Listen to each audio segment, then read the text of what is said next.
Hi everyone, Assalamualaikum. Welcome back to my channel. How are you guys? And for today's video, I will be sharing with you my very own beef Paris recipe. Ito guys, samahan nyo ko. And ito nga, let's begin cooking. First, papainit muna natin ang ating wok or ang ating saucepan at maglalagay tayo ng oil or olive oil. Ayan guys, it's about 3 tablespoons.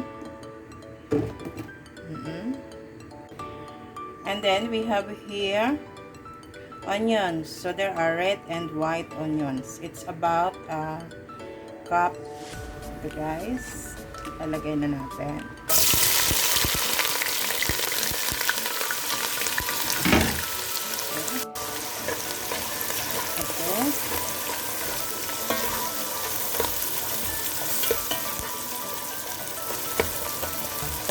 Alam nyo guys, bakit pinagme-mix ko to, white and red? Kasi kakaiba naman yung, di ba masyadong matapang yung red. So, kaya ganon, ina-add ko siya sa white. Para control yung tapang. Para din yan guys sa couple, di ba? Sabi nila, kailangan, kapag galit yung isa, hindi dapat galit. Kung baga, yung isa water, kung ang isa ay fire. Ganun lang yata yun. Napunta tayo sa sa couple story, diba? Ito lang guys, ano-anohin natin. Okay, antayin natin na mag-little siya, golden brown in color. Okay. Then we add in our garlic. It's about a tablespoon. Oh yes guys. And about a tablespoon also of ginger. Ilalagay na natin. Guys, it's pinkest pa lang yung ating onions. Okay. Ayun, maamoy na natin yung aroma. Bango. Okay guys, once we're sauteing our onions and garlic, ginger, let me just get our beef. Okay guys. Okay guys, now we're gonna add our beef. It's about a kilo of beef.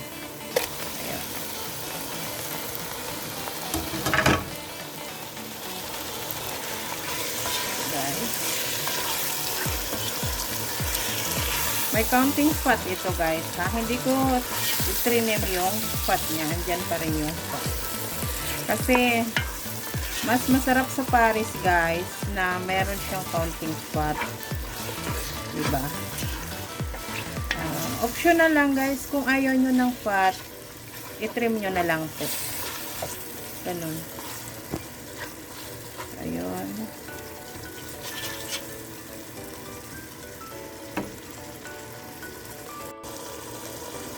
So, okay, let's now season with some salt and pepper. So, itong pepper natin or ano ba yan? Black pepper, corn and crush. Pinagsama ko sila guys. Ayun. And salt. Ayun. Estimate nyo na lang guys ang salt. Ganon. Kasi mag-a-add pa tayo dito ng soy sauce. So ito nga, gusto ko guys yung maraming crush ng black pepper. At maglalagay din tayo guys dito ng isa lang. At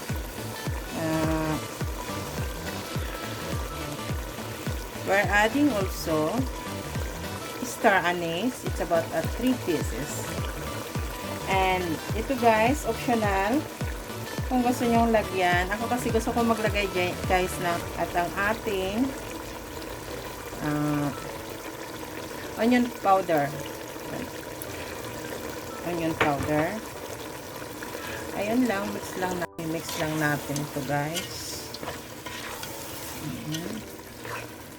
Hanggang lumambot siya. Diba? Napaka-easy lang guys ang paggawa ng beef pares. At naku, kung ano, alam nyo guys, kung bakit siya natawag na pares. Comment down below. Para sa akin guys, kaya siya natawag ng beef pares. Kasi guys, meron siyang kapares na garlic rice. Ganun ba yun? Comment down below guys ha. Kung ganun nga sa pagkakaunawa, ay sa pag ano ko. Sa akin lang yun. Ayan, hayaan natin siyang kumulo at lumambot. Ganon. And ito pala guys, we gonna add water. Ganon lang. Ganon lang yung water niya guys. Hanggang lumambot siya. No? Kasi diba parang stewed lang naman ito, diba? So, ayan, tatakpan natin. Siguro about 2 hours. Yes guys, it's about 2 hours na i-boil natin siya. Okay. So, ito guys. So, we'll just remove all the scum. Ito guys, yung parang ano na ito eh. Parang fat siya guys. No, nag-iibabaw dito sa ating soup.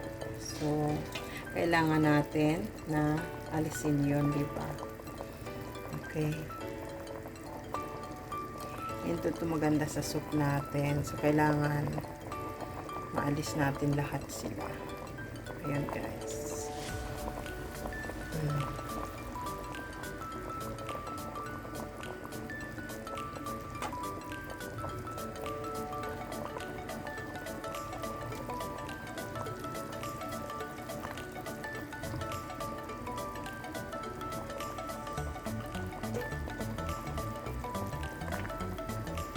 Ayan, namumuo-muo siya, diba? Kasama na yung mga fats.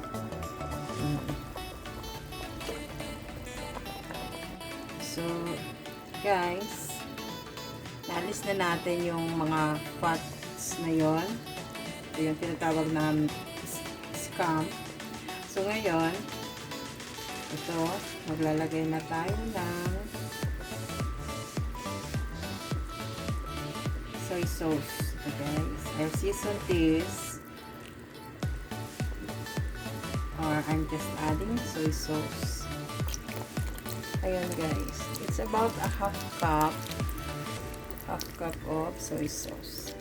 Kasi aside from giving it taste, the soy sauce gives our pares a dark color. Ganon. Okay guys, and then mimix lang natin siya. Diba? Nag-counting dark na siya, guys. Ganun. Okay. And also, ito guys, mag-a-adding pala tayo dito. Okay. We're gonna add brown sugar. Okay. Optional lang guys. Ito yung ayaw maglagay ng brown sugar. It's okay. Pwede naman. Diba? So, okay guys. And you can see all the fat are floating too. Okay, after 2 hours, the beef is really tender. Ito guys, it's already very tender and ready to serve. Meron pa pala. At maglalagay tayo, magagarnish tayo ng spring onions. Ayan lang naman guys. At ititest nyo rin kung okay na yung kanyang test. Kung tama yung kanyang salt. Diba? Okay guys. There you go. So we just split this. Para makakain na yung mga gutom. Diba? Almost done. Ipiplit na natin.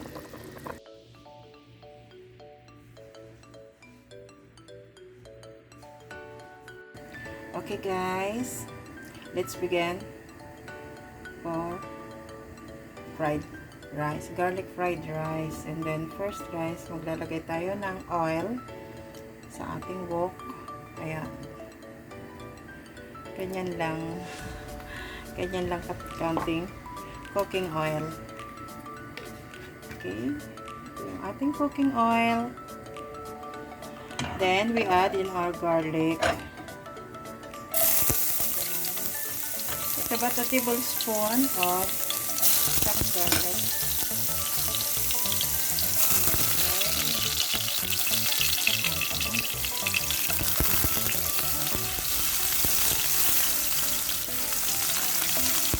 Ayan.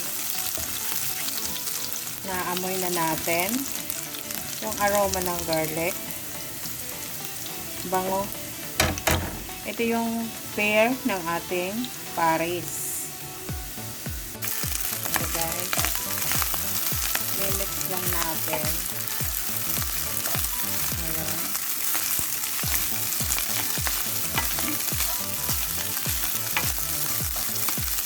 Ganyan lang siya. Garlic rice natin. Ito guys, na rice na to, old rice na siya. Umaga pa to na naluto. So, di ba pag fried rice, mas masarap yung old rice natin. Ganun.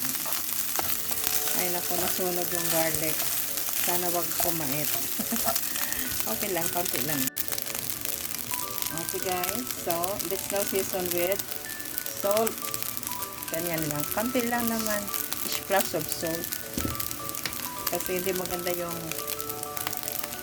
salty, diba?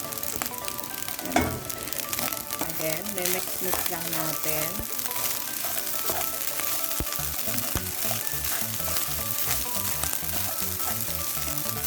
So nga guys, it's almost done. Now, we're gonna add spring onion. Ayan. Diba? Ang ganda. Ganda ng kulay. Ayan lang guys. That's it. Ready to serve na. I-serve na natin ito sa ating beef pares. Okay guys. Here you go. Ready to serve. Ang yummy guys. This is our perfect pair. Garlic fried rice and beef pares. So, sana nag-enjoy kayo guys sa aking bagong loto. And of course guys, papaalala ko sa inyo. Ito nga, if you like this video, please give it a thumbs up. And don't forget to subscribe and hit the bell icon to get notified when we upload new videos. And would love to hear your comments and suggestion. And don't forget to like and share, syempre, sa inyong mga friends and relatives. Yan guys, paalala. And